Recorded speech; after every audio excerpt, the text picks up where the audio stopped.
name is Harold Davis. I'm here to teach you about the art and craft of digital photography.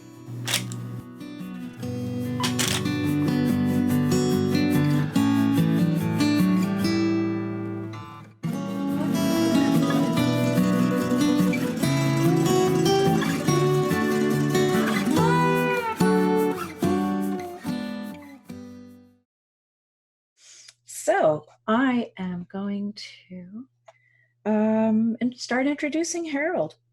Let's see. He needs no introduction to me, but I see him all the time with our kids while we're sheltering in place here. But if you don't know much about what he does, Harold is a best-selling author of many books on photography, including our brand new one we're just finishing up. It's called Creative Garden Photography, and it's coming from Rocky Nook, and it's available for pre-order right now. And he's the developer of a unique technique for photographing flowers for transparency. Harold is a Moab Master and a Zeiss Ambassador. He's an internationally known photographer and sought-after workshop leader. Our website is digitalfieldguide.com. And let's see, I think we're doing good here. So without further ado, let me hand it over to Harold. And I am going to say, hey, Harold, are you there? Hello, everyone. Yay, it's working. Technology, can't live with it, can't live without it. This is marvelous. Thank you, Phyllis, for such a wonderful introduction. As you say, you do know me, I know you, and we're sheltering in place, a pretty happy family so far. Thank you, everybody, for joining us. It really means a lot to me. I really appreciate it. I'm not going to say much about current events in this webinar because this is about photographing flowers for transparency and about lightbox work, and I want to focus on the meat of this presentation. However, I will say that something that has kept me sane, to the extent that I am sane, is being creative and keeping creative. So part of the reason that motivated me to create this webinar and this series of webinars is the idea that I would be a help for people to become creative, more creative, and access their creative side with a lightbox, because this is a process and a technology that all of you can do. One of my goals with this series, by the time you're through all 5 of them, is that you will be creating unique lightbox work, not my lightbox work, but your own unique creative lightbox work, and I'm very much hoping to see some of it. So that will be part of the process. If you're not in it that far, you can sit back, relax, enjoy the show. Part of the point here is simply to show some beautiful flower imagery. I'm very happy to do that. I'm very happy for people to look at it from that basis. This initial presentation is an overview process. Obviously, I cannot go into all the technical details in a single webinar. My hope would be that each one will drill down in one aspect of this process, and by the end, you are armed with the knowledge that you need. However, I also at the same time want to inspire. So many of the examples of the photographs in here are simply here to be inspirational and interesting. As Phyllis says, I do love to respond to questions. I believe that good learning and good teaching is largely about asking and answering questions. I don't know what you know or what you don't know. I know what I don't know, which is lots of things. But be that as it may, Phyllis will gang up questions, and there will be a Q&A session at the end for anything that we haven't covered in the course of the webinar. As Phyllis also mentioned, we are planning to host on our YouTube channel, Harold Davis Photography, the entire slightly edited video and of all the ones in this series for free viewing down the road as we can get them posted. So without further ado, I am going to jump into the slide presentation. So let me see if I can figure out how to share my screen. And share. So how does that look, people?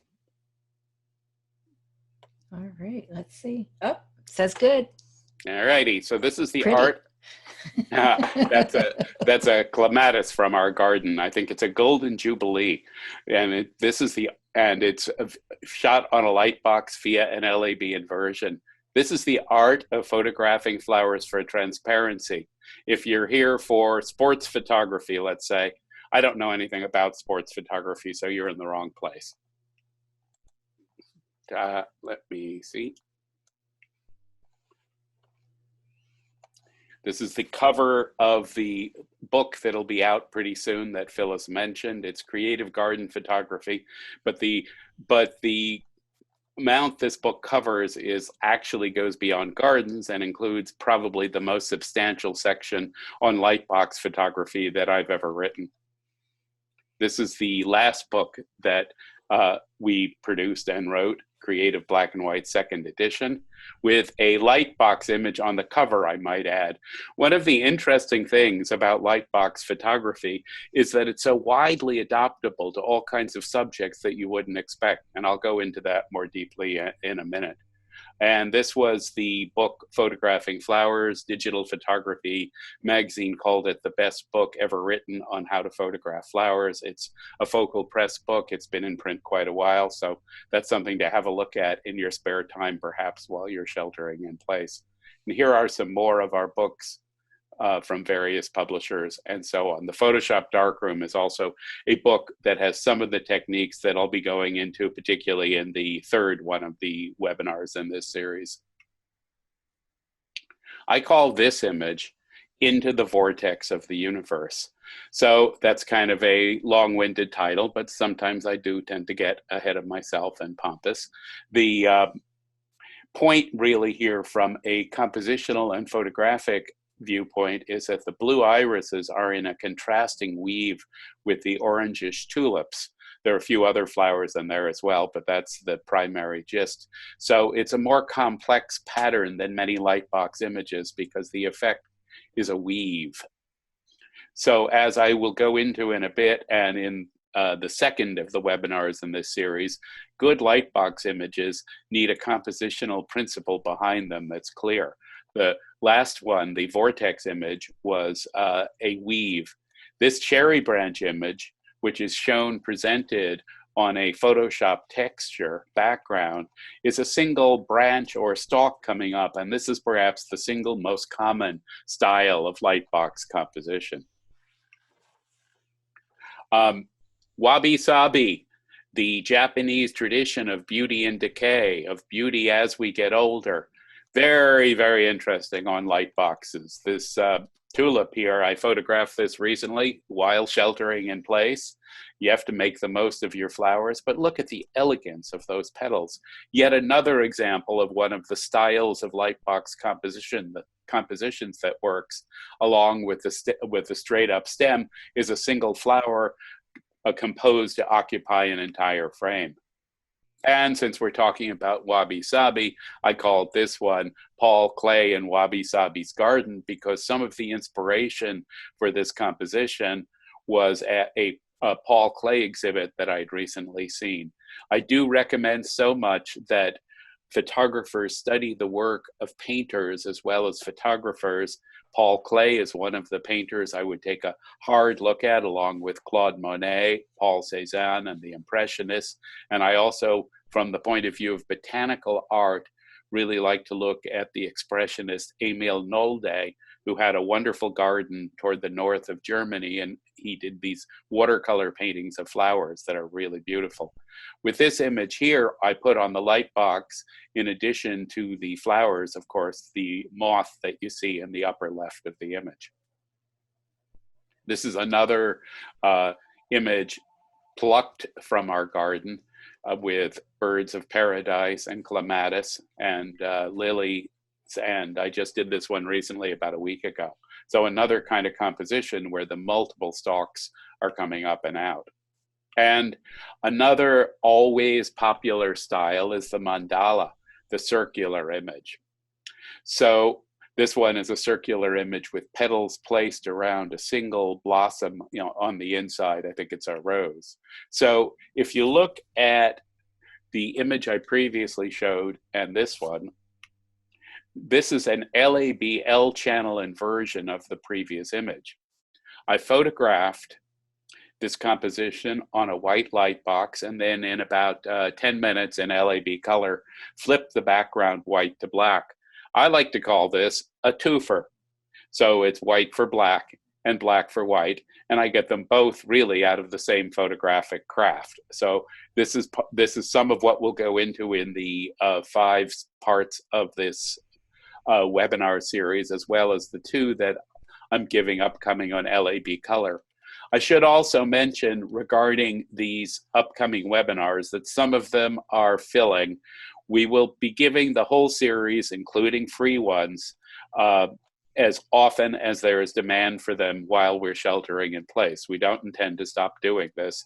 I also have a free webinar called The Poetry of Photography, which is fundamentally an inspirational and biographic webinar coming up on Tuesday, which I believe is also not at capacity yet, so there's still a few places, and again, that is free. The price is right. This image on the screen is yet another style, which I basically think of as a melange of flower images. It's worth saying that perhaps of all the styles, this is the hardest one to pull off because, you know, how many Jackson Pollocks are there basically? You're being freeform here. You need something behind your freeform. And what happened here is sort of fun, namely, I was giving one of our in-person photographing flowers for transparency workshops, which is just a great thing to do because we have a room of creative people, maybe a dozen people who are really into it, and the room is full of flowers and we have at it. But there are always flowers left over, so I called this one the flowers that remain, because instead of letting them all go to waste or anything, I made this huge composition on a light box and photographed it. When I say huge composition on a light box, we're beginning to get into the question of what kind of light box to use, what size should it be, and so on. And I will be talking about that more as we go along.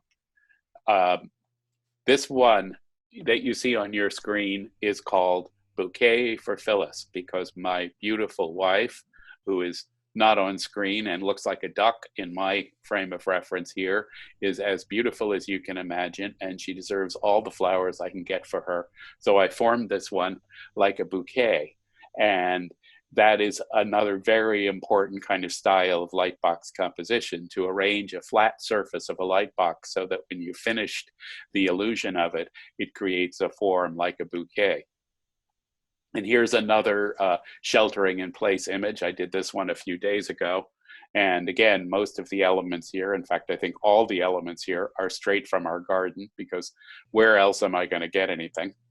And it's one thing to sort of do the whole routine with mask and gloves and all this and go into a supermarket so my extended family can eat. It's another thing. I don't quite dare do that for flowers, but well, maybe flowers are an essential service. Anyhow, I promise not to talk too much about this kind of thing. One interesting point about this image is if you look at the tulips on the upper left, the white petal has a red part of the tulip underneath it showing through in a very translucent way. So we will look at techniques as this webinar series goes along for enhancing that creativity. It's not all wrought by nature. I also want to point out the multiple stalk style of composition here, which is another one that actually is fairly difficult to pull off, but when it works is really very nice. Here's a variant of the multiple stalk, namely 2 very happy poppies. These are corn poppies, Papava royas, one of my favorite flowers for photographing for transparency on a light box. Okay, so this is the table of contents, essentially, both of this overview webinar and our series of 5 webinars. Before I go down through the items on the table of contents, I do want to say that the title of this webinar and the series, Photographing Flowers for Transparency, is a lie. Yes, it is. Okay, why is it a lie? When something is transparent, 100% transparent, can you see it? No. So what this really should be called is photographing flowers for translucency. By definition, something is translucent when it is partially transparent. But years ago, when I first came up with this technique and started developing it and perfecting it and using it, I really just felt that calling it photographing flowers for translucency did not have the clarity and clarion bell of photographing flowers for transparency. So I hope you forgive me for my white lie. So, table of contents. Why do it? Well, hopefully some of the images I just showed you make that pretty clear. Who is your mama? Well, that's interesting because where do the pixels and the bits that we arrange in our digital images come from? Some of them come from cameras, that's fine, but actually some of them come from post-production, let's say a Photoshop paintbrush. And in the end product, if you do it right, nobody's going to know the difference. So, who is your mama? Is it a Photoshop paintbrush or maybe a camera? Life's an illusion. Well, a lot of these images play around with illusion in the sense that they look like something they're not entirely. Think of the bouquet for Phyllis as an example of that. It's apparently a three-dimensional flower bouquet, but not really. Arrangement. The most important part of any flower for transparency image is the arrangement of the flowers on the light box. You can get everything else pretty much kind of wrong, and if you have a great arrangement, it's still going to be an interesting image. We'll talk more about that, and in particular, that's going to be the primary subject of the second webinar in this series next week. Exposing. So how do I expose my Lightbox images? Well, we'll talk about that in this webinar, and I'll show you actual examples in the webinar next week. We're going to be trying to take on next week a learning curve for us, namely live streaming a webinar of me actually at work via video cam. So I hope it works. Technology, can't live with it, can't live without it. In any case, I will show you the best practices exposure, which involves making a lot of captures. Keep in mind, you know, film is so expensive. I never understand why people doing these techniques don't want to shoot another image while they've got everything arranged, because it's not like there's particularly a cost involved in doing it. So that said, you often actually all you want to use is one of the frames you've made. We'll talk about that. Then there's the question of how you process the images you've exposed.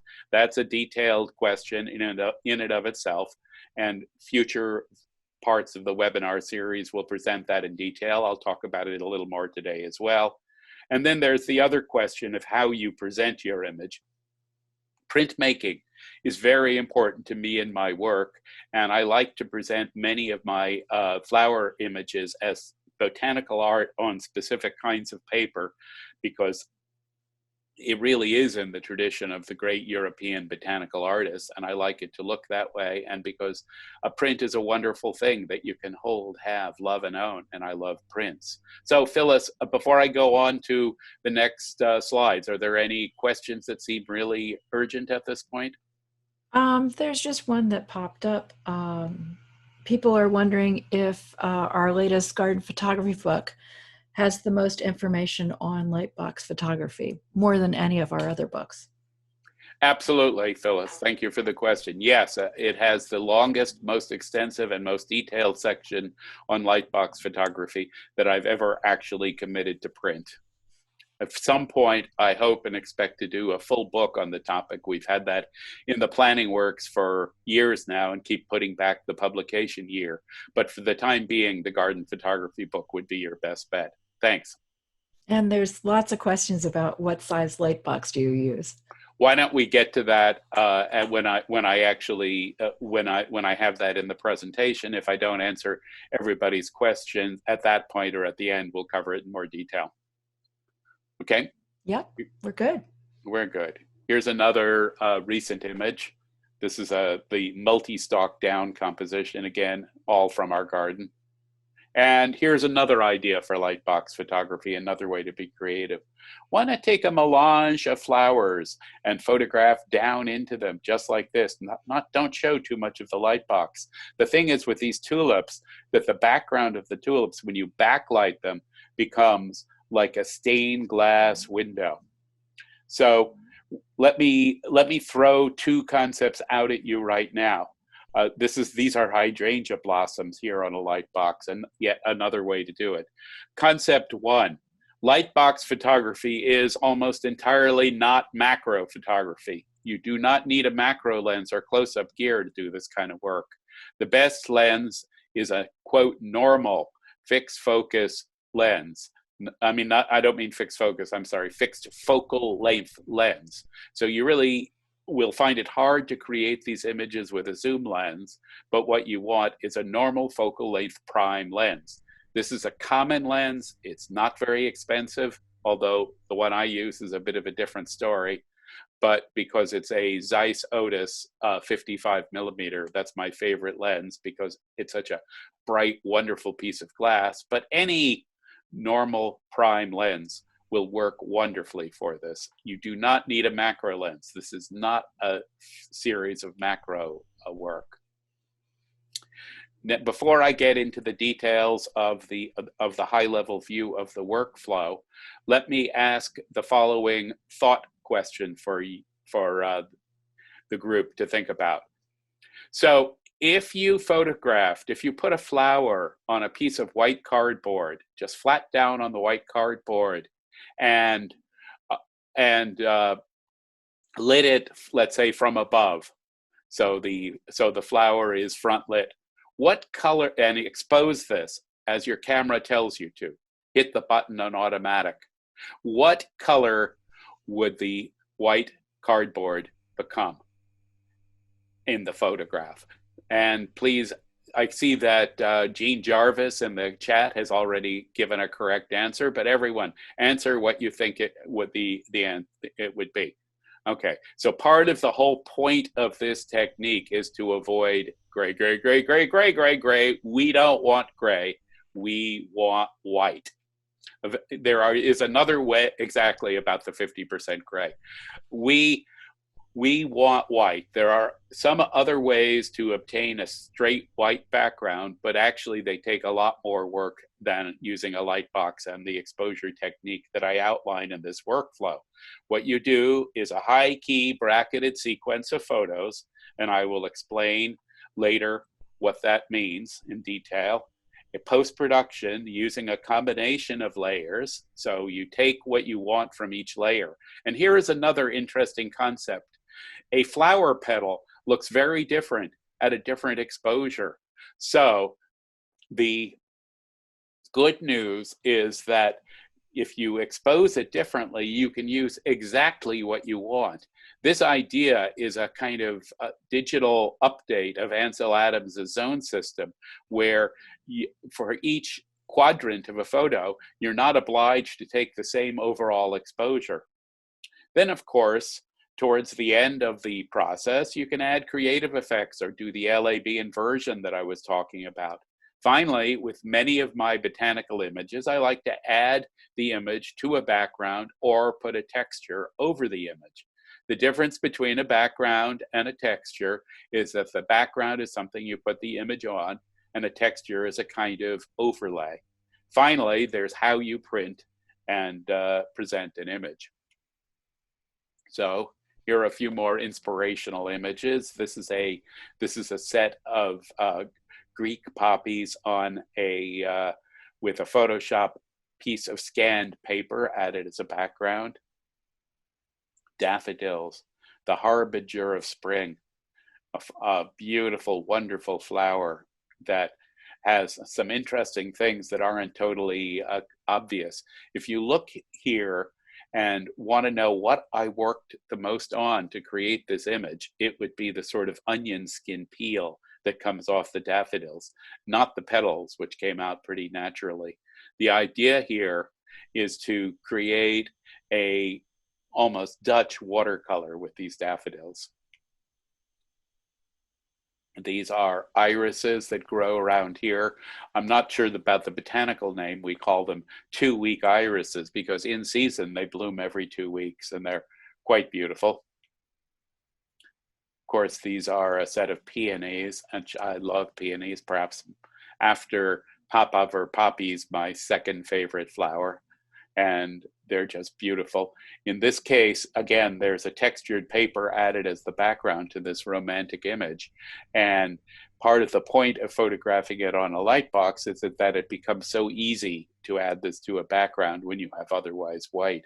In some sense, the white background becomes a kind of green screen, like the green screen I'm using to show the books in Strakov Monastery that's sitting behind me in my virtual frame here. I promise you next time for season 2, for series 2 in this, I'll have a different background. This image here of Magnolia stellata on a branch is a relatively close-up image for a light box. And notably, keep an eye on the part of this image where the branch comes through translucently, almost transparently. That's the key thing that makes this image look translucent. And you'll see that there's an element of what's called chiaroscuro in creating this effect. And I'll talk about a little bit more about that in a moment. Here's a bigger branch of Magnolia stellata. There's a beautiful little Magnolia stellata bush in the neighborhood, and I pretty much have permission from everybody around here when it was okay to go wandering to cut whatever I want.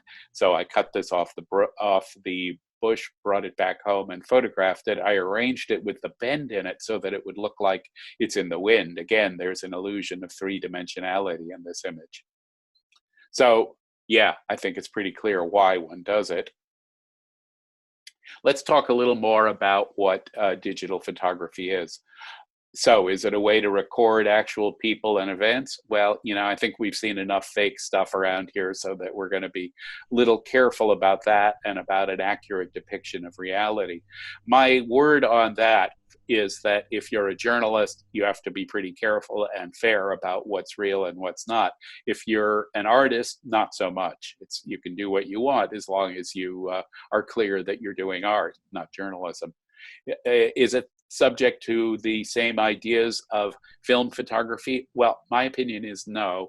I believe that digital photography is an art form in its own right. It shares some aspects of capture with film photography, but to get it to its highest form, you really have to think of it as a new art form.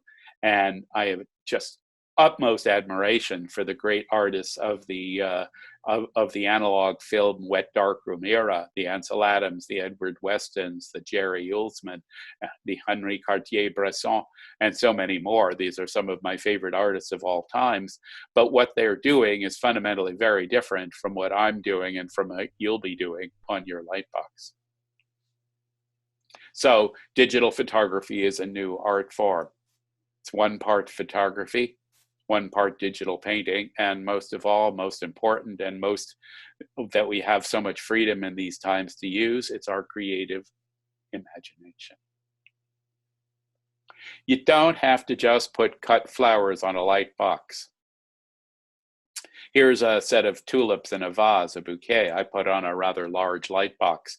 This light box itself was an interesting story because it started life as a printer sorting table back in the days when printers did analog things. A big table, maybe 4 feet by 6 feet. This was photographed in Germany, not here, unfortunately. And so the printer was getting rid of it and basically put anybody who wants it, come take it away. And that's an interesting point in that once we can get to such things, there are still large analog light boxes around that nobody wants and can pretty easily be adopted to photographing flowers. This Arctectona spiral shell is photographed on a light box here. And this slide and the next couple of slides are here to illustrate the point that it's good for things besides flowers. You might be surprised at some of the things I have photographed on a light box, and a challenge to all of you is show me something on a light box that I've never seen photographed on a light box before. On the 5th of these webinar series, I'm going to be asking people to submit samples for consideration for showing as part of the presentation, and I hope to see some really weird, unusual, beautiful, creative things. This little picture is photographed on a mirror with a light box behind both, so that's another kind of setup. I diagrammed this setup in one of my books, but basically what it is the light box is vertical, the mirror is horizontal. The line of the mirror is removed in post-production. So again, this was a sepia drawing was the idea when I processed this. And with this, perhaps slightly over the top, but fairly widely sold as a print image, what I did was I photographed the pieces of the Nautilus separately on a light box and combined them in Photoshop using creative LAB color adjustments to add the various colors to the composition. Somewhat similarly here, the butterfly was basically colorless and photographed on a light box. I added the color in Photoshop using Photoshop's digital paint tools and creative LAB color controls. It's another fairly widely reproduced image. It's been a book cover of various other things. And same thing with this dragonfly. It's laying back there on its arms. Looks nothing like it looked like in life. Butterflies taking wings. This one, the American Association of Butterfly Collectors actually awarded a special mention prize in a new category they created for it, which was fun. But of course, it's a complete Photoshop confection. So that's Who Is Your Mama? One interesting aspect of creating lightbox compositions, if you have a lightbox that is smaller than you'd like, is that you can stitch together panoramas. So I've done quite a series of panoramic lightbox images. Since you're doing a bracketed high-key sequence of images in the first place, something like 5 to 8 images of each exposure, and you have 2 or 3 different panels, you can see that managing the workflow involved is a little bit, I'm going to say you need to keep your head straight on it, but it can produce results.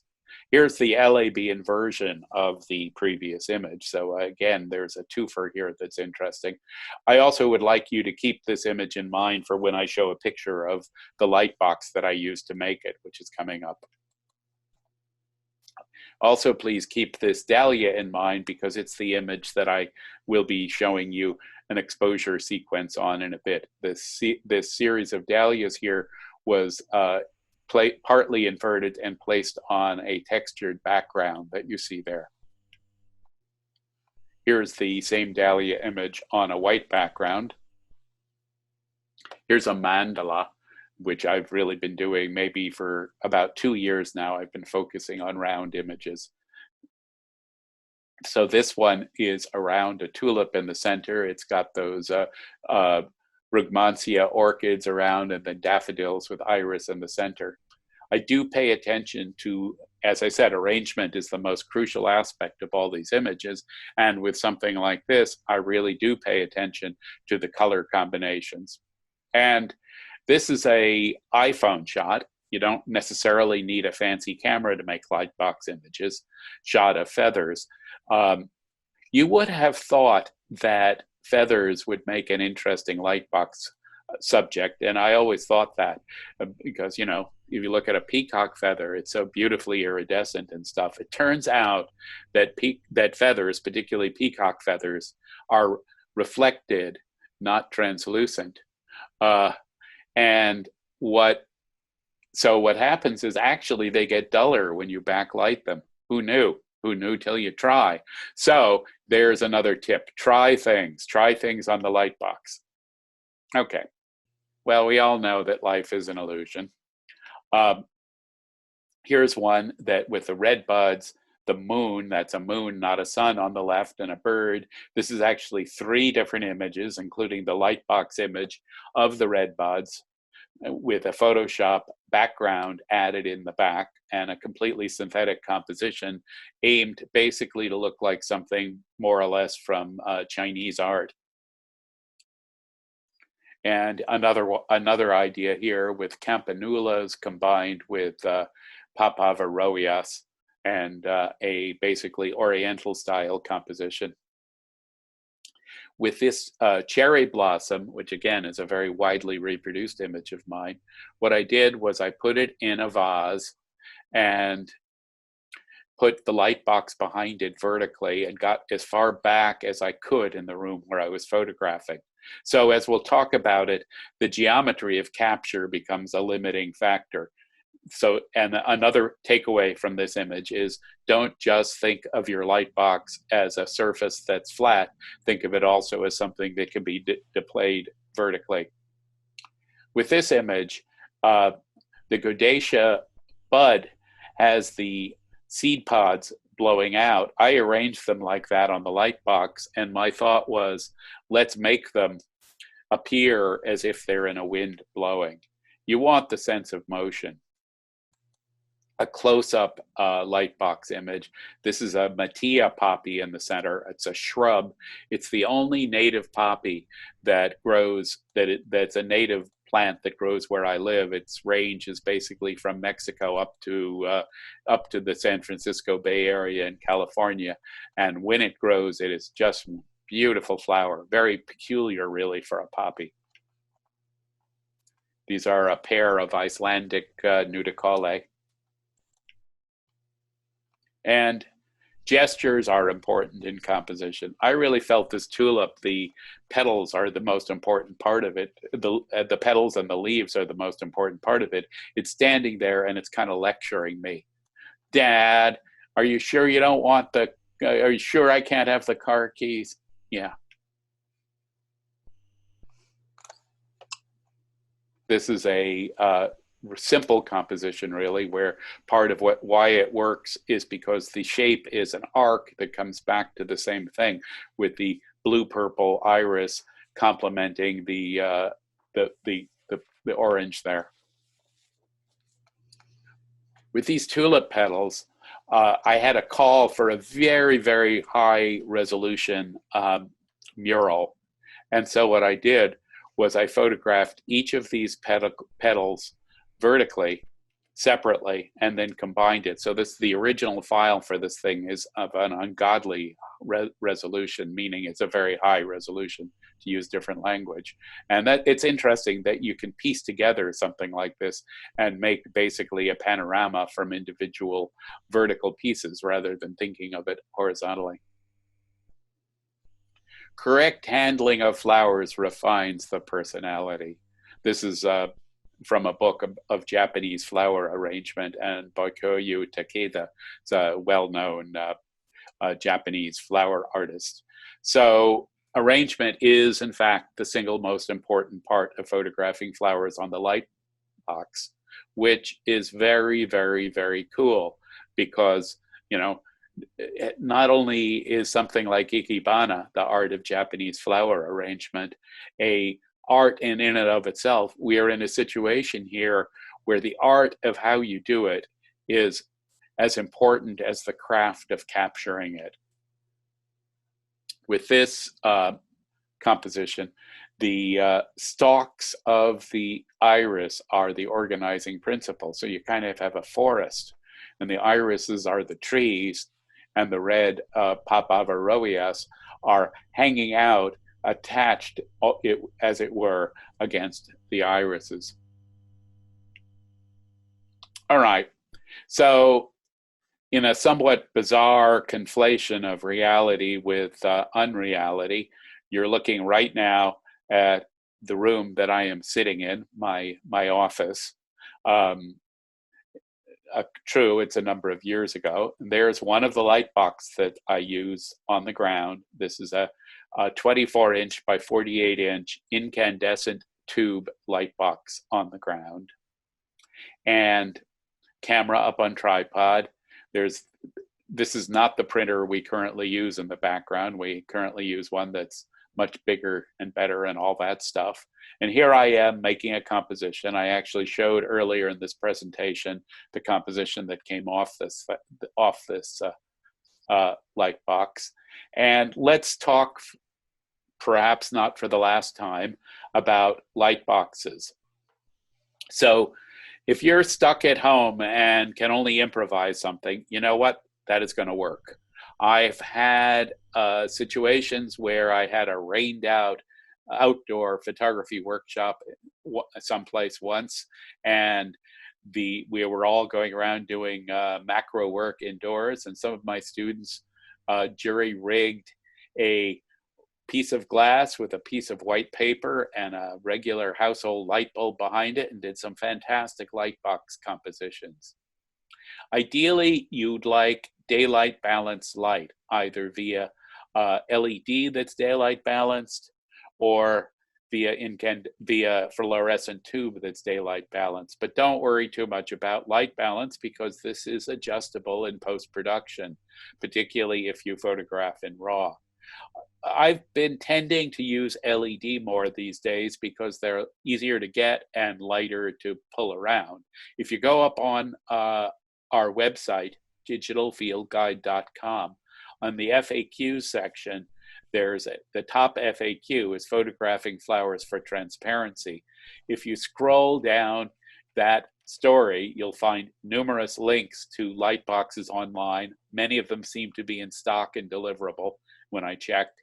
There's also a plan and bill of materials for building your own LED light box. The materials are about less than $100 worth of wood, LED lights, and the similar. If you happen to have that kind of thing lying around or can get your hands on it, it shouldn't be too hard to find some kind of light box.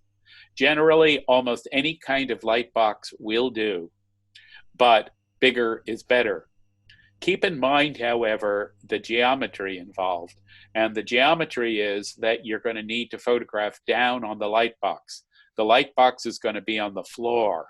So if you get much higher up than the setup shown in the photo, you're going to need to get a ladder or something and get up on it. And ultimately, you're going to be limited by the height of your room. So unless you're working in a cathedral or a library like the size of the Strakov Monastery room behind my head, there is just a built-in physical limit to how big you can get. All right. Here's one of the panoramas that I made off the light box in question. So let's talk for a minute about chiaroscuro, which I brought up in the image of Magnolia stellata a ways back. When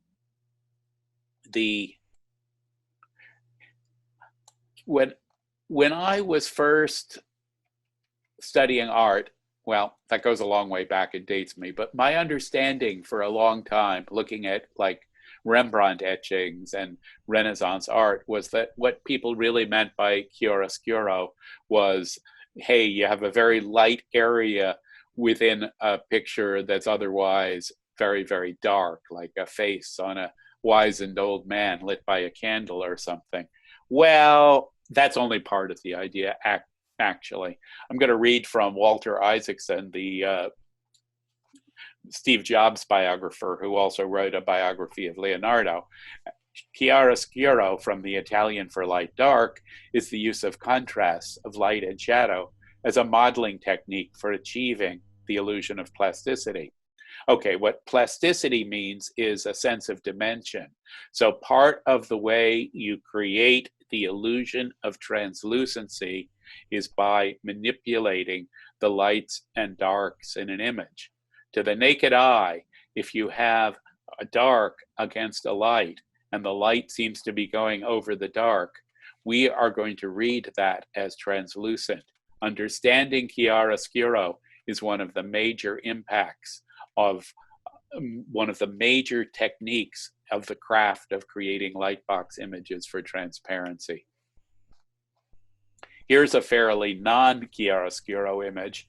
This is about a 5-foot tall thistle that was growing in the middle of the of an avenue a couple of blocks from here. I cut it off. I wore double thick buffalo hide gardening gloves. It still bit me through there. So, you know, the moral here is we always hurt the ones we love. So here's another thought question.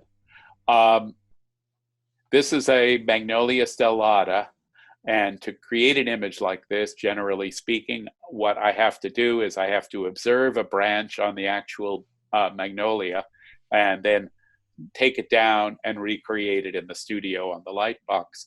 What about this image is completely not lifelike? I'm going to move on, and if you have images, type them into the chat, answers, type them into the chat box, and I'll come back at this in a second. There's another panoramic image. I've been told by my wife that so I'm going to just move slightly faster here, but this stuff's so good, I can't rush it too much. As long as you're on, you're on. Okay, so moving back to that stellata for just a second, the answer here is, thank you, sweetheart.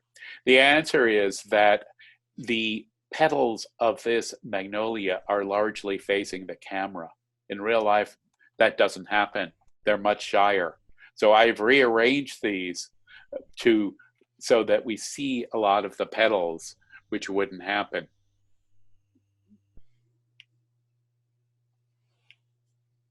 The point of this image and the one that follows it is translucency on top of translucency.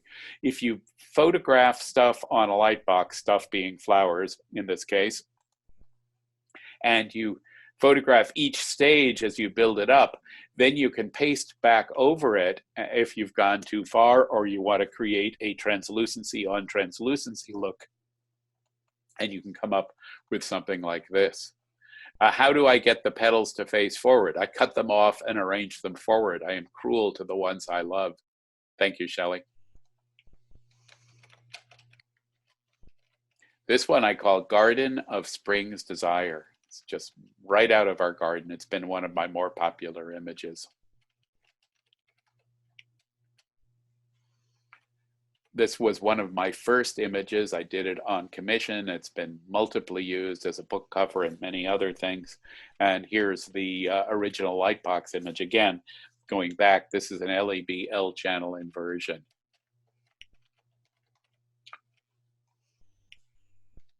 Another mandala I did recently. This one I did as a sort of Thanksgiving wreath, but note the center of this is a local succulent.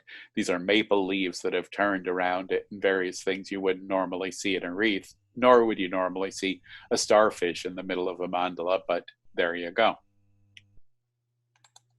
And spirals are great things. These are petals combined with hydrangea, pebbles and petals. And this one, someone told me that the final result here on a black LAB background reminds them of a Bulgarian folk art basket, but be that as it may, I like to think more like stained glass. I thought of this as a sort of space image because the little jade blossoms are going in a spiral orbit around the clematis in the center. Okay, here's the 2-cent version on exposure. We'll go into that more on the next webinar. So you want to create a white background, and to do so you take 7 to 10 exposures. You start completely overexposed. Manual exposure is best. You create your bracket using shutter speeds. You do 1 EV increments. You stop when you get to a normal exposure. On the slide that says when you get to the dark side, Luke, because for this technique, all we want is the light. To heck with the dark side. I've had enough of that. And as you expose, you're going to reserve an automated HDR blend through a program like Lightroom or Photoshop or Nik HDR or one of the various other software that's available. I know this is a big information dump here. This will be up on YouTube for you to review, and in fact we will go into great detail on it next week as well. So a little more background. A histogram is a bar graph of the value, light and dark value. An exposure histogram is a bar graph of the light and dark values that the camera is looking at. On top, you've got an underexposure histogram. On bottom, an overexposure histogram. It's important to understand that the way your exposure histogram is going to look will depend upon the subject matter in front of you. It's not always going to be the same. So for this kind of photography, we only care about the right half of this. We really just don't care about anything to the left of normal. This diagram illustrates a supposed parabola of normal histogram distribution and circles in red the part that we want.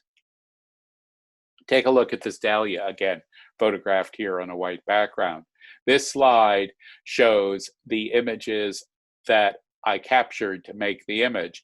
If you look at the second from the left on the top row, you can see that was shot at 4 seconds.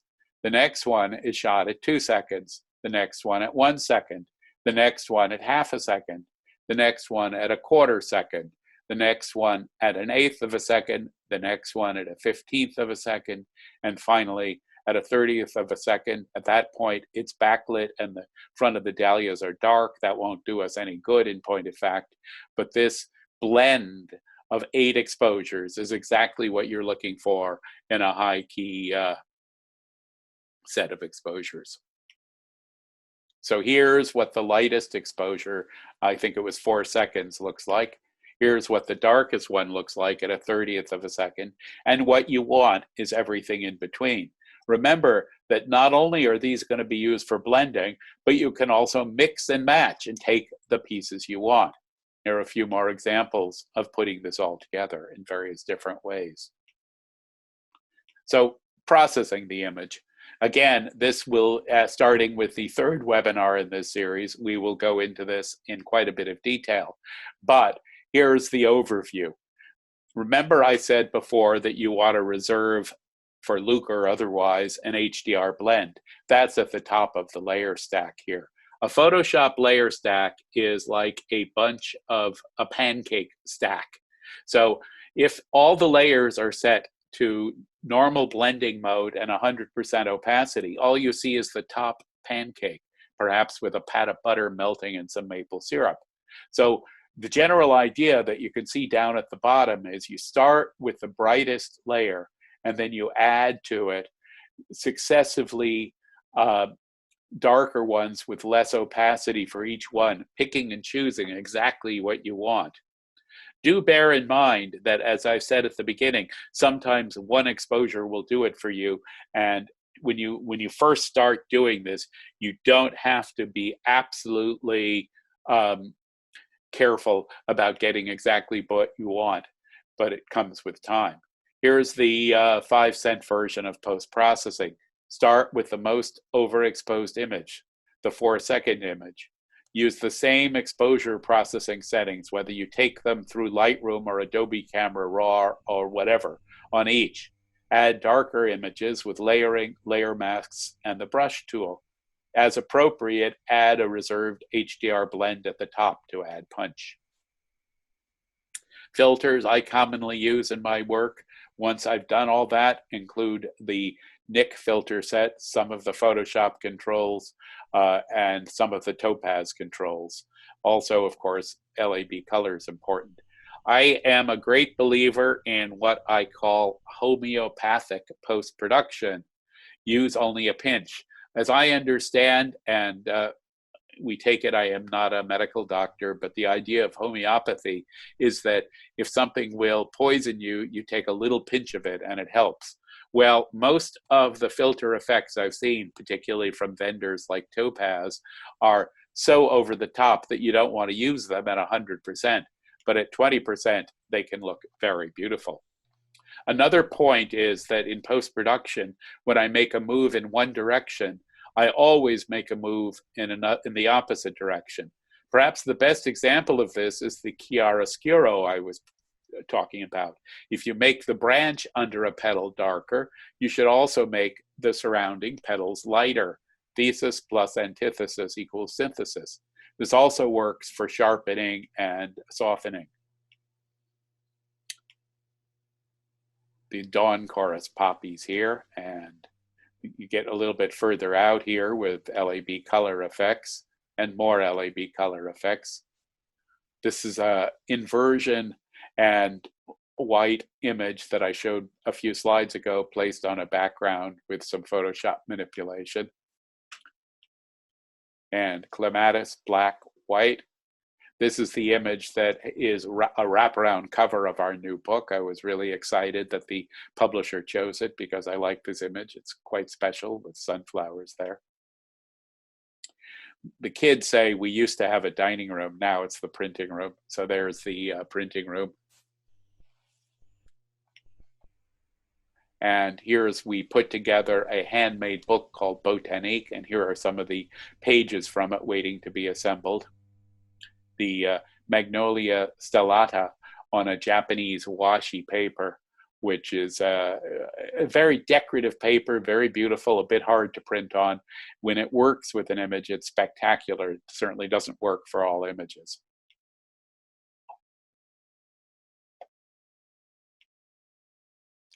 This is a facsimile of printing my Peonese Mon Amour image on a piece of Japanese washi. And some more washi style background of imagery. The sort of pseudo kanji up in the corner, I basically created out in Photoshop. And these were actually done as part of a commissioned assignment for an art publisher. And when they took a look at it, they said, "This is great, Harold. Can you take the writing off?" So if that's what they wanted, that's what I did, of course. But my hope is that it doesn't say anything actually in any known language. That would be a frightening thing, because who knows what it might say. And here's a background I created by scanning a piece of papyrus and a piece of washi. I combined the two scanned images in Photoshop. And when you have something like this, you can create a unified series of lightbox images by popping them into the frame that you've created.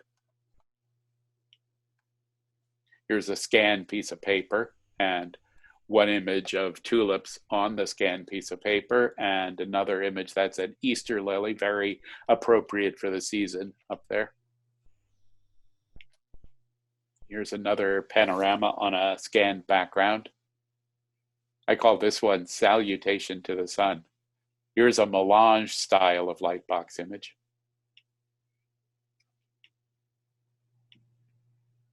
And you can do that in the inversion. So here's the original. Here's the inversion. My idea with this image was to create a panel that could be replicated because the pattern repeated. So it essentially has an infinite size here. And so this is actually 9 versions of it flipped around and pretty seamless, I think. Same thing here with an LAB variation and another LAB variation.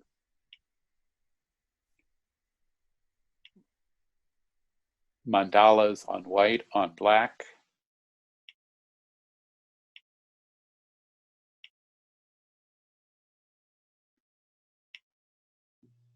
Recent image. See, I've been having fun. I'm staying creative, and that is the best thing.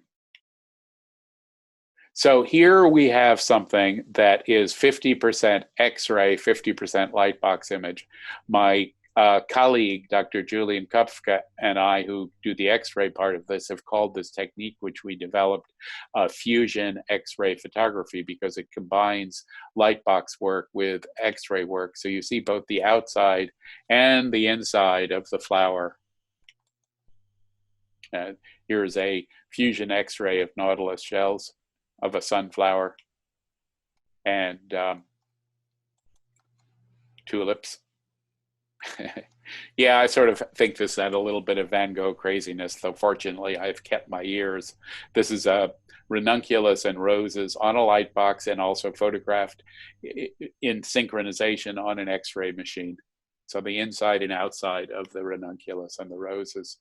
And here's a sepia light box image of Queen Anne's lace. And, you know, sometimes I get a little wild and crazy when I'm listening to Pink Floyd all night. two LAB versions of an image combined with a Photoshop flip and put on a background. Note that the thumbtacks in this image are yet a separate image. It's one image of thumbtacks rotated 3 times in Photoshop and scaled totally incorrectly to the background image. This one I did 2 days ago, a poppy in our garden, the inversion of the poppy. One can dream. We are taking fully refundable deposits and registrations for a year from now for Paris. I'm dreaming of Paris, we'll see.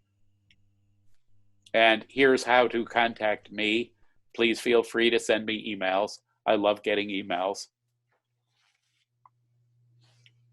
And I'd like to open it for a few questions. Phyllis, I'm sorry I ran over, but such is life. Oh, that's okay. We started late because we had the, my microphone craziness.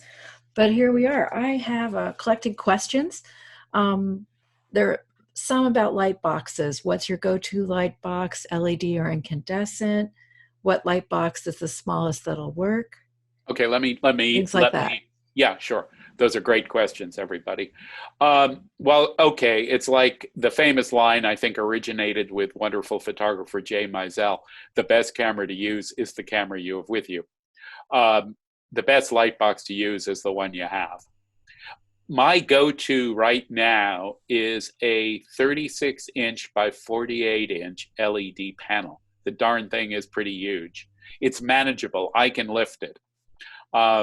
Which is more than you can say for a fluorescent tube of the same kind of size. For years, my go-to was a 24 by 48-inch fluorescent tube job that started as a slide sorting table from Light Impressions in Rochester, New Jersey, and followed me all over the country.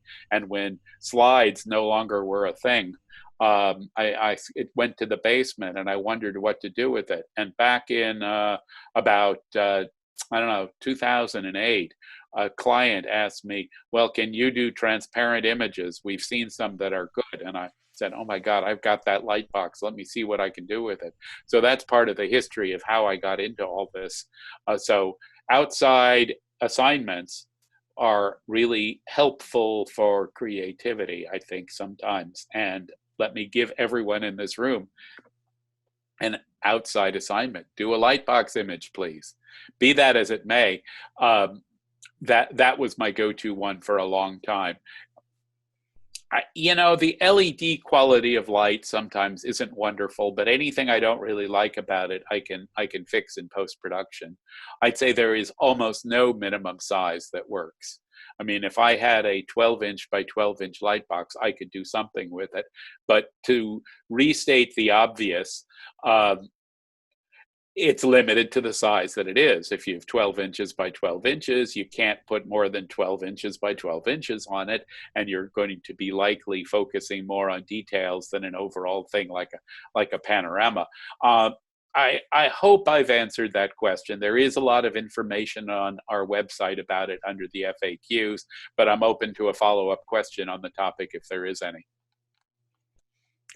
I've had some questions about how do you pick the colors for your floral compositions? Oh, thank you, Phyllis. That's a great question. Well, very carefully. Again, arrangement is the most important part of any floral composition, and I tend to take the lessons from Impressionist paintings very seriously. I was trained as a painter before I became a photographer. I really do understand and enjoy color theory, and I like putting complementary and supplementary colors together. But of course, a lot of it's instinct, and also, just like you have the light box you have the flowers you have. I don't find that I always have the color combinations that I want, but I have what the garden is providing me with. Thanks for that question. Good one. Here's an interesting question. Do you ever use a scanner with the top open or closed? Yes, I have used a scanner, and I like using a scanner. The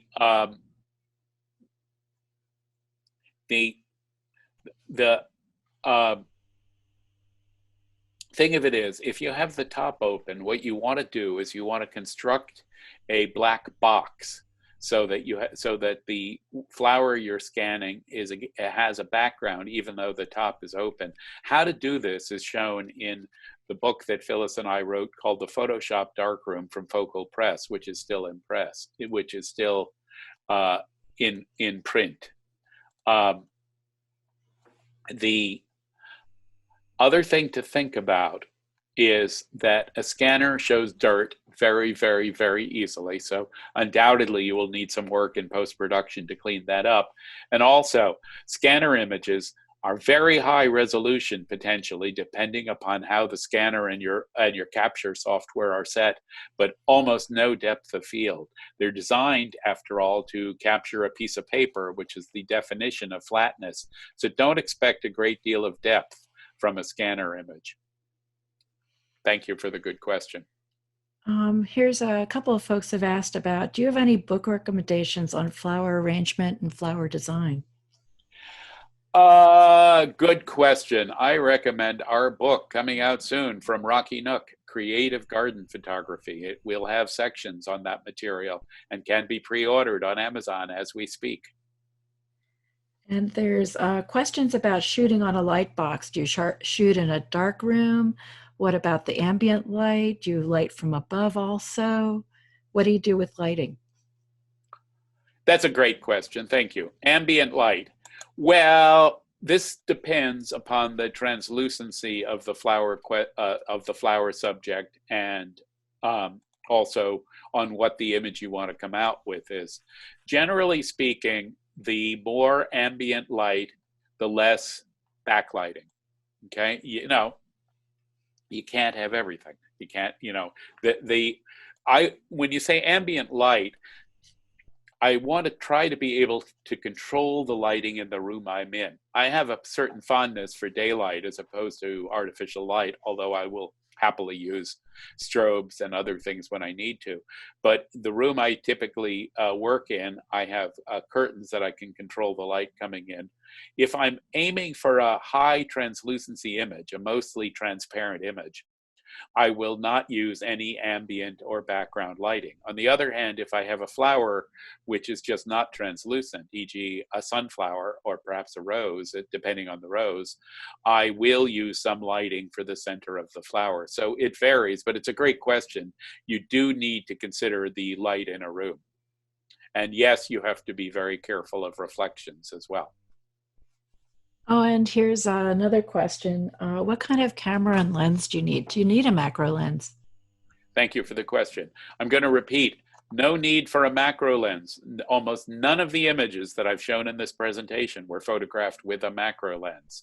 There were one or two of them were close-ups, but otherwise, no, a normal focal length lens is just fine and is in fact ideal. Many people don't understand about lenses that lenses are crystals, and it's the one thing that is really most important when you're buying into a camera system. I tried very hard not to be religious about Sony, Canon, Nikon, whatever. It's the razor blade model. The lenses that you're going to end up buying, the razor blades, are what's really important. I use a Zeiss Otis 55 millimeter 1.4 as my go-to light box lens. If I didn't use that, a Nikon 50 millimeter normal lens would be just fine. As it happens, I shoot Nikon. There's no good reason for it as opposed to any other system. It's just what I happen to use. Thanks for the good question. And here's another question about focus stacking. Well, focus stacking is an interesting technique, incidentally covered in my garden photography book that's upcoming and other places as well.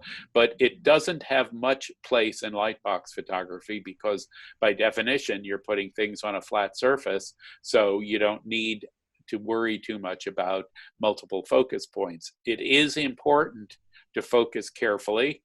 You probably want to use manual focus for most of these images.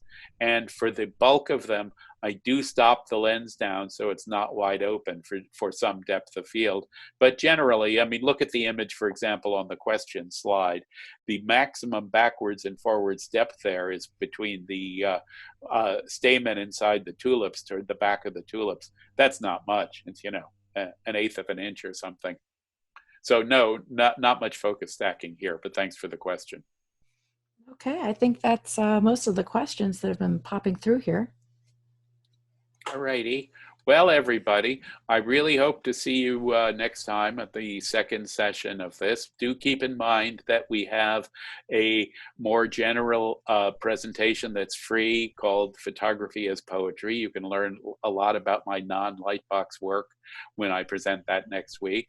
And we're so happy to have you here. Stay creative, stay healthy, stay sane.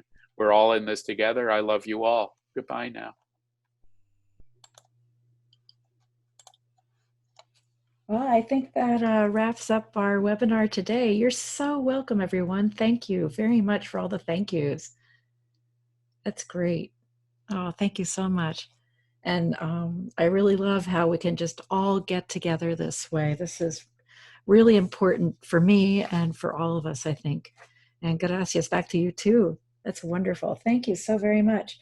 So this is Phyllis Davis again, asking you to stay safe, stay well, stay mighty, and please be creative.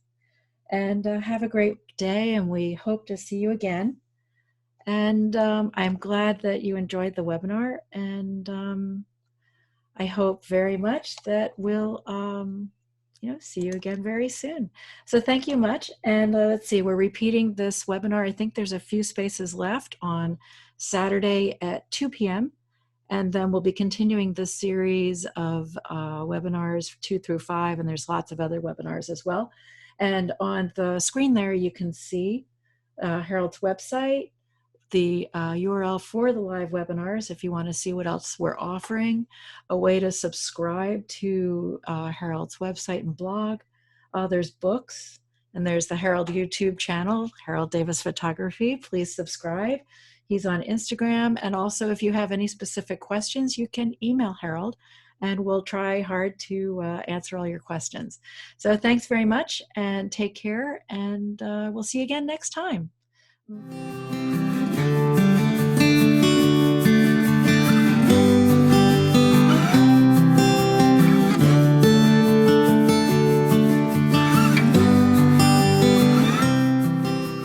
I hope you enjoyed this video and found it informative. Be creative and stay mighty.